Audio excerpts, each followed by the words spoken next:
Alright, this is number 3 in the series of how to fillet a trout. Okay, you take your little knife. It's not real sharp, just sharp enough to cut through the meat. And to cut along the bone.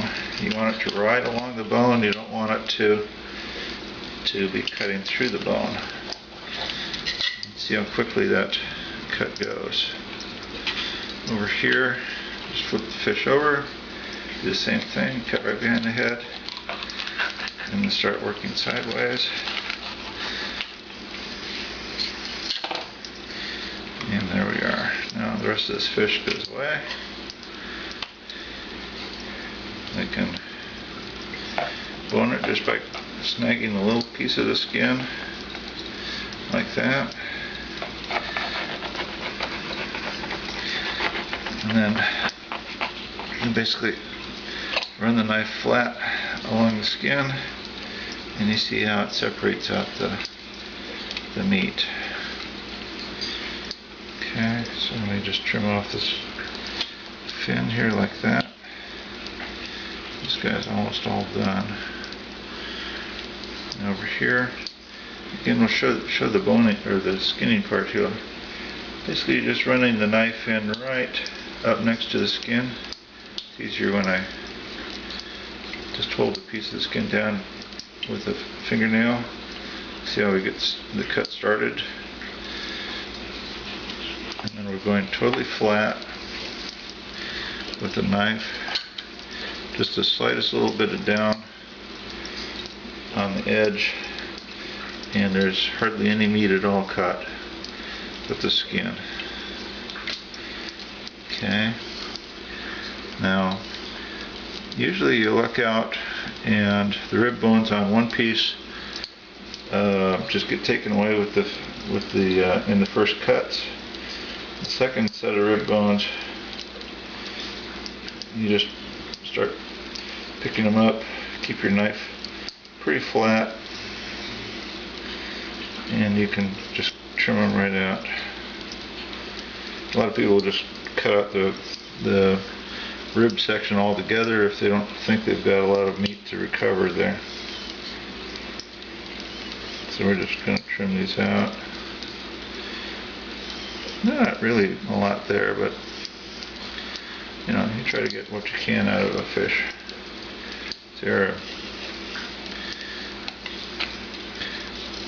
a natural resource. You don't want to really waste them or anything. And then you feel for bones right along where the backbone was. There's some little bitty bones. They're more like little slivers. You can just pluck them with your pliers. See that little sliver there? Here's another. And it's just like pulling a wood sliver out. You know, you can feel it in one direction, you don't feel it in the other. And they just go along with their pliers, and we feel them like that. I've got a little water running off to the side here. You have to keep your pliers jaws clear of the previous sliver, because otherwise it might not be able to grip the next one.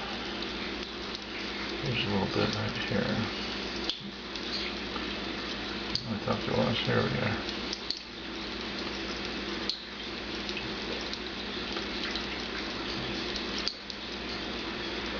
Okay, this one's good. I'm going to come over to here, and I basically do the same thing. Sometimes it's easier to pick them up and turn the skin slightly. And there's a couple. There's another two. And one.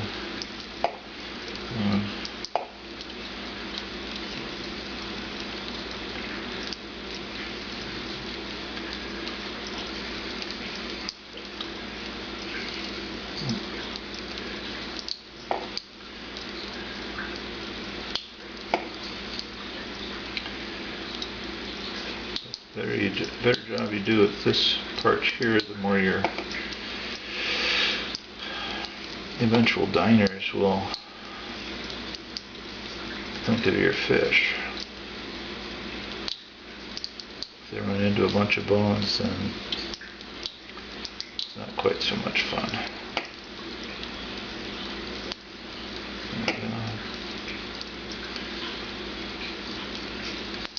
So there are, maybe 20, 30 little bones you have to pull.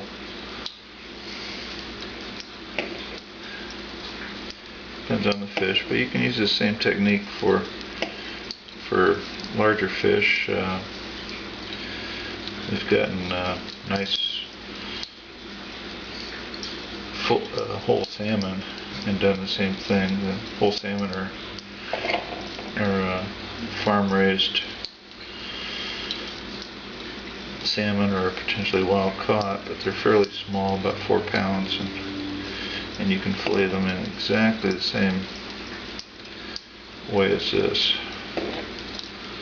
And then getting the little bones out is always a good thing to do. Okay, so this little guy is done. Alright, and there you are.